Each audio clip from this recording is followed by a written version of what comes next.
PRIDDY stands for Predicting Risk in Drinkers, Drinking and You. It's because what we're looking at here is that everybody has an individual journey with drink. And it is about getting that message across about that you need to think not about how other people drink and compare yourself to them, but to think about you and drink and what you bring to the table, what you bring to the bottle, because each person's relationship with alcohol is going to be different. It also helps that one of the people who developed the tool with us was called Gail Priddy, and the tool does sort of acknowledge her contribution to the alcohol field over many years, and we're happy to bring those two things together in happy harmony. Right. Where does the PRIDDY fit into an alcohol pathway? The PRIDDY screening tool is an adjunct to what we call the audit screening tool. And the audit screening tool is undoubtedly the best alcohol screening tool in the world. No doubt about that. But the audit has its limitations because it gives you a score somewhere between 0 and 40 per person. And that score tells you something about the person's drinking. So for example, if you score 19, you're a higher risk drinker, you're on the edge of becoming dependent. However, what we know is that two people could both score 19 on audit, both be classified as higher risk drinkers, but their journey from that point onwards could be very different. Some people pull themselves up and change their drinking. Others go on to far more serious problems. What the PRIDDY tool does is to help us pick out who is at greater likelihood of going on and developing a more serious alcohol problem. The tool is aimed to be used by frontline professionals in all sorts of settings. So it could be used in health settings, social care settings, criminal justice settings, education settings, all of those kind of settings.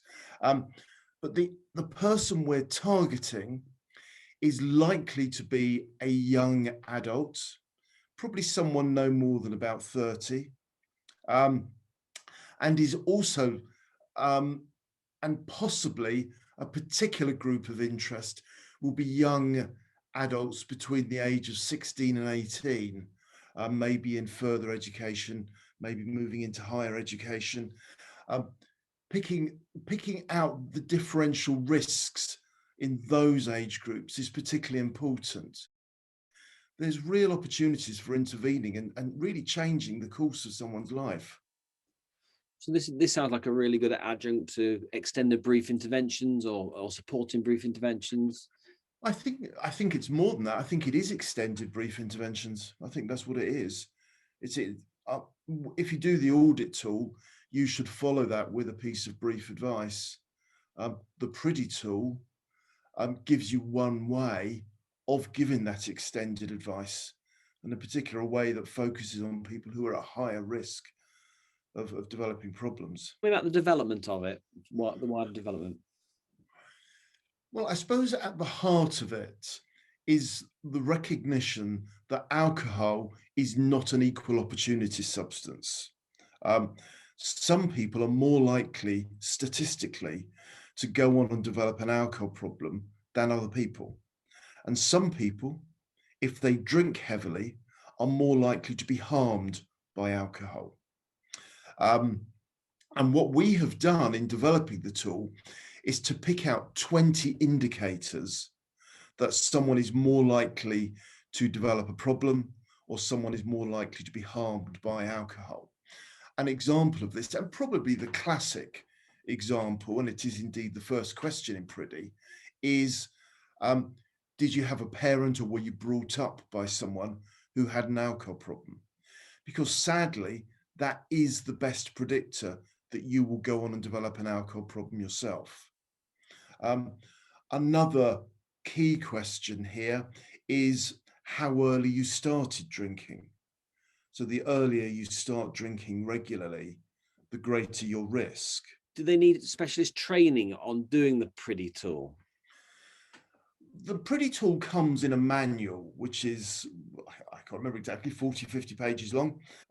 Humankind does offer training in how to use the tool, and that's probably the best starting point, because it does give some of the background and explain why we've chosen some of the predictors, and indeed why we haven't chosen other predictors. How did that development actually came to happen? Who did we consult? Yes, the process started within Humankind, the drug and alcohol charity, um, and we set up a small group within the kind of development arm of Humankind to begin to explore this tool. Um, I did most of the background research, so we got a first draft of the tool on the basis of that, and then knocked it about internally. And we used, for example, Humankind Service in Haringey. We used them as a sounding board, their alcohol service up there. And then we wanted to go outside, and we tested it in one or two areas with which Humankind has a relationship. For example, Surrey, West Sussex, we did some tests there with it. And then finally, and most importantly, Doncaster and Northamptonshire invested a small amount of money each into kind of piloting and refining the tool. And we ran pilot sessions around the tool in both those areas. We also talked to professionals in those areas.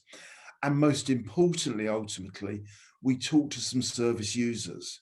And for me, probably the most powerful bit of this was sitting in a room in Northampton with a group of service users, all of whom were looking at this tool and saying, yeah, I can see that if I had picked this up when I was 25 or 30, I could have seen myself in this.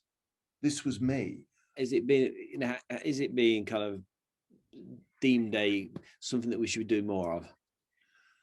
Well, there is a kind of national interest in kind of moving beyond just doing brief advice with people and finding ways of extending that.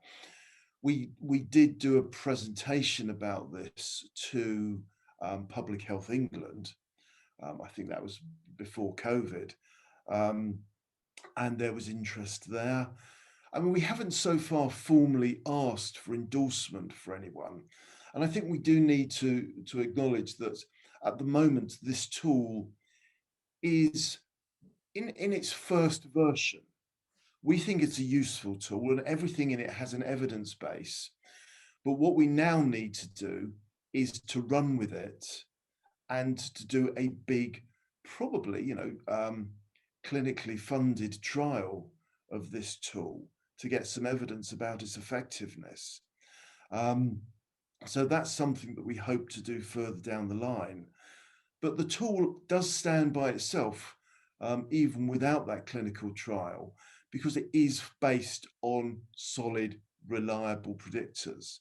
Every single one of the predictors is accurate. If you'd like any more information about the PRIDDY, please see the details on our website. Thank you.